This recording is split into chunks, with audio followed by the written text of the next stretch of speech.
आज की कक्षा में हम यह जानेंगे कि इनकम एंड एक्सपेंडिचर अकाउंट को हम किस तरह से बनाते हैं। साथ ही यह भी जानेंगे कि इनकम एंड एक्सपेंडिचर अकाउंट में किस किस तरह के आइटम को शामिल किया जाता है। तो चलिए हम आज की क्लास को स्टार्ट करते हैं और देखेंगे कि इनकम एंड एक्सपेंडिचर अकाउंट को हम लोग किस तरह से बनाते हैं। तो देखिए बच्चों, यहाँ हम लोग जब इनकम एंड एक्सपेंडिचर अकाउंट का फॉर्मेट बनाते हैं तो इस तरह का उसका फॉर्मेट होता है। इसके बाएं साइड में हम लोग एक्सपेंडिचर को लिखते हैं और दाहिने साइड में हम लोग इनकम को लिखते हैं। इनकम डेबिट, इसको क्रेडिट साइड में लिखा जाता है और वहीं पे एक्सपेंडिचर को हम लोग डेबिट साइड में लिखते हैं। तो हमारे रेवेन्यू नेचर के हमारे कौन कौन से एक्सपेंडिचर होते हैं, तो जैसे इंश्योरेंस हमारा किस नेचर का एक्सपेंडिचर है? रेवेन्यू नेचर का। सैलरी भी हमारा रेवेन्यू नेचर का एक्सपेंडिचर है।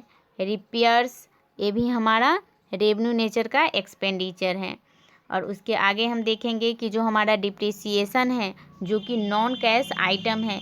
जितने भी हमारे नॉन कैश आइटम होते हैं इनको इनकम एंड एक्सपेंडिचर अकाउंट में शामिल किया जाता है और ये सारे किस नेचर के होते हैं? रेवेन्यू नेचर के एक्सपेंडिचर होते हैं। स्टेशनरी भी हमारा रेवेन्यू नेचर का है। टेलीफोन चार्ज रेवेन्यू नेचर का है। इलेक्ट्रिसिटी, पोस्टेज, स्पोर्ट मटेरियल, ये सारे जितने भी हमारे रेवेन्यू नेचर के एक्सपेंडिचर होंगे वो सारे हमारे किस अकाउंट में आते हैं? इनकम एंड एक्सपेंडिचर अकाउंट में आ जाएंगे। अब हम यह देखेंगे कि इनकम एंड एक्सपेंडिचर अकाउंट में जो रेवेन्यू नेचर के इनकम होते हैं वो कौन कौन से होते हैं। तो देखिए बच्चों, यहाँ पे जो सब्सक्रिप्शन है, सब्सक्रिप्शन एक तरह से क्या है? इनकम है। किसी भी ऑर्गेनाइजेशन के लिए जो हमारा सब्सक्रिप्शन का राशि होता है वह एक तरह से इनकम है। और यह किस तरह का इनकम है? रेवेन्यू इनकम है। तो इनको हम लोग इनकम एंड एक्सपेंडिचर अकाउंट में शामिल करेंगे। लॉकर रेंट भी क्या है? संस्था के लिए एक तरह का इनकम है, रेवेन्यू नेचर का इनकम है। उसी तरह से यहाँ पे देखेंगे बच्चों हम लोग कि जो हमारा इनकम फ्रॉम लेक्चरर है ये भी रेवेन्यू नेचर का इनकम है। Interest on security, interest on investment, dividend on share, ये सारे जितने भी हमारे आइटम है ये किस नेचर के हैं? हमारे रेवेन्यू नेचर के इनकम हैं। ठीक है बच्चों, आई होप आप इतना तक समझे होंगे। तो चलिए हम यहाँ एक क्वेश्चन लेंगे जिसमें आप लोग को और अच्छे से समझ में आएगा। तो हम यहाँ एक क्वेश्चन ले लेते हैं और उसको देखेंगे कि हम लोग इनकम एंड एक्सपेंडिचर अकाउंट को किस तरह से बनाते हैं। तो देखिए बच्चों, यहाँ मैंने आप लोग के लिए एक क्वेश्चन लिया है। अब देखिए, चलिए हम क्वेश्चन पढ़ेंगे कि from the following receipt and payment account prepare income and expenditure account for the year ended 31 मार्च 2020। तो बच्चों देखो, यहाँ पर क्या है कि हमारे सामने रिसिप्ट एंड पेमेंट अकाउंट दिया गया है। जो हमारा रिसिप्ट एंड पेमेंट अकाउंट होता है वो दिया गया है और हम लोग से यहाँ क्या बोला जा रहा है कि prepare income and expenditure account, यानी आपको क्या तैयार करना है? इनकम एंड एक्सपेंडिचर अकाउंट बनाना है। इसकी सहायता से जो हमारा रिसिप्ट एंड पेमेंट अकाउंट का फॉर्मेट यहाँ दिया गया है, इसकी सहायता से हम लोग इनकम एंड एक्सपेंडिचर अकाउंट को बनाएंगे। तो बच्चों, मैंने आपको बताया था कि जो हमारा रिसिप्ट एंड पेमेंट अकाउंट होता है उसमें जो हमारे रेवेन्यू नेचर और कैपिटल नेचर दोनों के जो आइटम होते हैं वो शामिल करेंगे। लेकिन जब हम इसकी सहायता से, रिसिप्ट एंड पेमेंट अकाउंट की सहायता से जब हम इनकम एंड एक्सपेंडिचर अकाउंट बनाएंगे तो उसमें इस बात का ध्यान रखना है हम लोग को कि इनकम एंड एक्सपेंडिचर अकाउंट में किसी भी तरह के कैपिटल नेचर के एक्सपेंडिचर या कैपिटल नेचर के इनकम को हम लोग शामिल नहीं करेंगे। इसमें सिर्फ जो रेवेन्यू नेचर के इनकम होंगे और जो रेवेन्यू नेचर के एक्सपेंडिचर होंगे उन्हीं को इसमें शामिल करते हैं। तो देखिए बच्चों, यहाँ पे हम लोग को सबसे पहले क्वेश्चन हम लोग देखेंगे कि हम लोग को क्वेश्चन में क्या दिया हुआ है। तो यहाँ जो हमारा रिसिप्ट एंड पेमेंट अकाउंट है इसको दिया गया है। जैसे सबसे पहले हम लोग जानते हैं कि रिसिप्ट एंड पेमेंट अकाउंट में इसका जो हमारा ओपनिंग बैलेंस या क्लोजिंग बैलेंस होता है उस वह दिया हुआ है। तो यहाँ पे हम लोग को दिया हुआ है बैलेंस VD, यानी ओपनिंग बैलेंस दिया हुआ है। कैश एट बैंक दिया हुआ है, इतना कैश इन ऑफिस दिया हुआ है। उसके बाद सब्सक्रिप्शन दिया हुआ है, इंटरेस्ट ऑन इन्वेस्टमेंट दिया हुआ है, बैंक इंटरेस्ट दिया हुआ है, वहीं पर सेल प्रोसीड ऑफ फर्नीचर भी दिया हुआ है। तो हम इस सारे में देखेंगे कि हमारा जो रेवेन्यू नेचर का कौन सा आइटम है। चलिए बच्चों, अब हम इस साइड में देखते हैं कि बाई सैलरी दिया हुआ है, रेंट दिया हुआ है, प्रिंटिंग एंड स्टेशनरी दिया हुआ है, पोस्टेज दिया हुआ है, परचेज दिया हुआ है, परचेज ऑफ फर्नीचर दिया हुआ है। तो देखिए बच्चों, सबसे पहले हम आपको बताएंगे कि जो हमारा इनकम एंड एक्सपेंडिचर अकाउंट जब हम बनाते हैं तो उसमें किसी भी तरह के प्रारंभिक शेष से इनकम एंड एक्सपेंडिचर अकाउंट का ओपनिंग नहीं किया जाता है। और जो हमारा यहाँ पे देखिए बच्चों, जो सब्सक्रिप्शन का अमाउंट है, यह एक तरह से क्या है, रेवेन्यू नेचर का क्या है, इनकम होता है। ठीक है बच्चों, ये किस तरह का इनकम होता है, रेवेन्यू नेचर का इनकम होता है। तो इसको शामिल करेंगे हम लोग इनकम एंड एक्सपेंडिचर अकाउंट बनाने में। साथ ही इंटरेस्ट ऑन इन्वेस्टमेंट, ये भी हमारा रेवेन्यू नेचर का इनकम है, तो इनको भी हम शामिल करेंगे इनकम एंड एक्सपेंडिचर अकाउंट बनाने में। बैंक इंटरेस्ट बच्चों, बैंक इंटरेस्ट जो 10 रुपया दिया गया है, ये भी हमारा रेवेन्यू नेचर का क्या है, इनकम है। वहीं पे सेल प्रोसीड ऑफ फर्नीचर, अब देखो बच्चों यहाँ ध्यान दो कि जो सेल प्रोसीड ऑफ फर्नीचर है, ये रेवेन्यू नेचर का हमारा आइटम नहीं है। यह किस तरह का आइटम है, कैपिटल नेचर का आइटम है। तो इसको क्या करेंगे हम लोग, इसको शामिल हम लोग नहीं करेंगे इनकम एंड एक्सपेंडिचर अकाउंट में, इनको शामिल नहीं किया जाएगा। अब देखिए बच्चों, हम इस साइड का देख लेते हैं कि इस साइड का किस तरह से हमें बनाना है। तो हम लोग को देखो, अब यहाँ पे सैलरी है, तो सैलरी हमारा किस नेचर का आइटम है, रेवेन्यू नेचर का क्या है, एक्सपेंडिचर है। सैलरी किसी भी ऑर्गेनाइजेशन के लिए क्या होता है, एक्सपेंस होता है, तो इसको भी हम लोग एक्सपेंडिचर साइड में लिखेंगे। रेंट भी हमारा रेवेन्यू नेचर का है, प्रिंटिंग एंड स्टेशनरी भी रेवेन्यू नेचर का है, पोस्टेज एंड टेलीग्राम भी हमारा रेवेन्यू नेचर का है। वहीं पे बच्चों अब यहाँ ध्यान दो कि परचेज ऑफ डिफेंस बॉन्ड जो होता है वो हमारा क्या है, एक तरह से कैपिटल नेचर का है, तो इसको हम लोग शामिल नहीं करेंगे। वहीं पे परचेज ऑफ फर्नीचर, इसको भी हम लोग शामिल नहीं करेंगे क्योंकि ये भी हमारा जो आइटम है वो कैपिटल नेचर का है।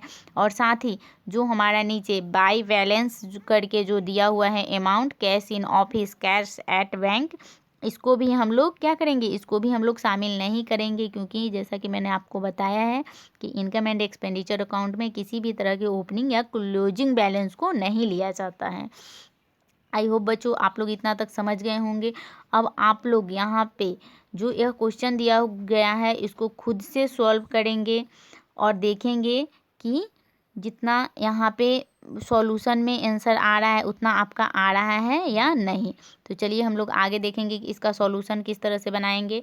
तो यहाँ सबसे पहले इनकम एंड एक्सपेंडिचर अकाउंट ऊपर लिखेंगे, फिर जो उसका ईयर इंड कर रहा है वह डेट लिखेंगे कि 31 मार्च 2020, और इस साइड में एक्सपेंडिचर को हम लोग लिखेंगे और इस साइड में हम इनकम लिखेंगे। यहाँ जो हमारे सामने आइटम दिया हुआ है इसका अमाउंट को हम लोग इसमें लिखेंगे और इधर जो इनकम का जो हमारे इनकम है रेवेन्यू नेचर के उसका अमाउंट को इसमें लिखेंगे।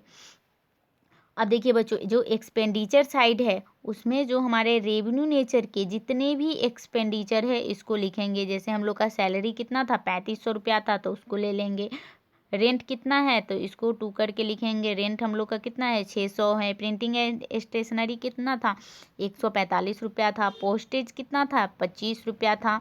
अब देखिए बच्चों, अब यहाँ जितने भी हमारे रेवेन्यू नेचर के एक्सपेंडिचर हैं वो सारे हमारे एक्सपेंडिचर साइड में आ जाएंगे। अब हम इनकम को लेंगे। तो बच्चों मैंने आपको बताया था कि जो हमारा सब्सक्रिप्शन होता है वो भी हमारे रेवेन्यू नेचर के इनकम होते हैं। तो हमारा सब्सक्रिप्शन कितना दिया हुआ है, 3000 रुपया दिया हुआ था, उसको लिखेंगे। और वहीं पे सब्सक्रिप्शन के साथ एडिशनल हमको इन्फॉर्मेशन भी दिया हुआ है, तो उसको भी क्या करना होता है, हम लोग को एडजस्ट करना होता है। तो बच्चों एडवांस में सब्सक्रिप्शन कितना दिया गया है, 200 रुपया दिया गया है, तो इसको क्या करेंगे, हम लोग घटा देंगे यानी माइनस कर देंगे और इसको लिखेंगे फाइनल राशि में। तो 3000 में से 200 रुपया घटेगा तो 2800 रुपया होगा। ठीक है बच्चों, अब यहाँ हम देखेंगे कि हम लोग किस तरह से बनाते हैं। उसके बाद जो हमारा इंटरेस्ट ऑन इन्वेस्टमेंट है यह भी किस तरह का हम लोग का आइटम है, रेवेन्यू नेचर का इनकम है, तो इसको भी हम लोग इनकम साइड में लिखेंगे। वहीं पे जो हमारा बैंक इंटरेस्ट है, बैंक इंटरेस्ट भी किस तरह का हमारा इनकम है, रेवेन्यू नेचर का इनकम है, तो इसको भी लिख देंगे। और जितने भी हमारे इनकम साइड के जितने भी अमाउंट है इसका टोटल करेंगे, और साथ ही जो एक्सपेंडिचर साइड के जो इतना अमाउंट है उसको टोटल करेंगे, और इन दोनों का जो डिफरेंस आएगा तो इसको हम लोग लिख देंगे। तो बच्चों यहाँ जब हम इसका टोटल करते हैं तो हमारा कितना आ रहा है, 4,310 रुपया। और जब हम इसका टोटल करेंगे तो इससे, जब हम इतना को टोटल करेंगे तो इससे कम आएगा। तो यहाँ जो हमारा शेष आया है, यहाँ जो हमारा शेष आया है यानी कि हमारा एक्सपेंडिचर साइड कम है इनकम साइड से, इनकम साइड अधिक है एक्सपेंडिचर साइड से, तो यह राशि को हम लोग क्या कहेंगे, यहाँ इसको हम लोग सरप्लस भी बोलते हैं। सरप्लस, हम लोग का सरप्लस कितना आ रहा है, 40। तो यहाँ इसको लिखेंगे to excess of income over expense, यानी कि आय अधिक है व्यय से। ठीक है बच्चों, अब आपको यहाँ तक यह क्वेश्चन समझ में आया होगा। चलिए हम यहाँ पे आप लोग के लिए एक बात और बताना चाहेंगे कि देखो बच्चों, आप ध्यान दो कि जो हमारे, अब देखो बच्चों, जो हमारा रिसिप्ट एंड पेमेंट अकाउंट है इसका जो इधर क्या होता है, रिसिप्ट साइड होता है। हम लोग इधर क्या लिखते हैं, रिसिप्ट साइड लिखते हैं, रिसिप्ट लिखते हैं, और इधर क्या लिखते हैं, पेमेंट लिखते हैं। तो मैंने क्या देखा, हम लोगों ने क्या देखा कि जो हमारे जितने भी पेमेंट साइड के जितने भी हमारे आइटम हैं वो सारे हम लोग के क्या है, रेवेन्यू नेचर के एक्सपेंडिचर है। हाँ, कुछ यहाँ पे जो पेमेंट साइड के जो हम लोग के आइटम हैं वो एक्सपेंडिचर नहीं है रेवेन्यू नेचर के, बट अधिकतर क्या है कि हम लोग का रेवेन्यू नेचर का एक्सपेंडिचर है। तो जो हमारा पेमेंट साइड का आइटम होता है उसको हम लोग एक्सपेंडिचर साइड में लिखते हैं, और जो हमारा रिसिप्ट साइड का आइटम होता है उसको हम लोग किस साइड में लिखते हैं, इनकम साइड में। ठीक है बच्चों, यहाँ तक आपको यह क्वेश्चन समझ में आया होगा। तो चलिए हम आप लोग के लिए एक और क्वेश्चन ले लेते हैं। अब देखिए बच्चों, यहाँ मैंने आप लोग के लिए एक और क्वेश्चन लिया है। अब देखिए बच्चों, यहाँ पे आप लोग ध्यान देंगे इस क्वेश्चन में कि क्या कह रहा है आप लोग से, from the following information prepare income and expenditure account. आप लोग के सामने एक इन्फॉर्मेशन दिया गया है और आप लोग को क्या बनाना है, इनकम एंड एक्सपेंडिचर अकाउंट को बनाना है। अब यहाँ पे देखिए आप लोग के सामने कौन कौन से आइटम दिया हुआ है। तो यहाँ आप लोग को दिया गया है income from subscription, outstanding salary दिया हुआ है। अब देखिए बच्चों, यहाँ सैलरी भी दिया हुआ है, और साथ ही outstanding salary at the end of the year, यानी जो हमारा सैलरी है उसके साथ हमको जो एडिशनल इन्फॉर्मेशन है यह भी दिया गया है, आउटस्टैंडिंग सैलरी। अब इसको हम लोग को क्या करना पड़ेगा, जो सैलरी है उसमें आउटस्टैंडिंग सैलरी को एडजस्ट करना पड़ेगा, और फिर फाइनल अकाउंट हम लोग लिखेंगे। फिर प्रिंटिंग एंड स्टेशनरी है, डोनेशन है, एंट्रेंस फी है, मिसलेनियस एक्सपेंस है, रेंट पेड है। ये सारे हमारे जो रेवेन्यू नेचर के जितने भी हमारे इनकम है और जितने भी एक्सपेंडिचर है क्वेश्चन में हमको यह दिया हुआ है, और इसके आधार पे हम लोग को क्या बनाना है, इनकम एंड एक्सपेंडिचर अकाउंट को हम लोग को बनाना है। तो चलिए हम लोग देख लेते हैं कि हम लोग किस तरह से बनाएंगे इसको।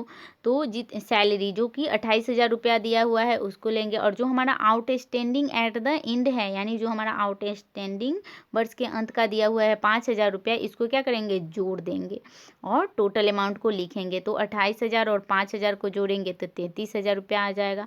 फिर प्रिंटिंग एंड स्टेशनरी, तो ये भी हमारा रेवेन्यू नेचर का है, ये भी 4,000 रुपया।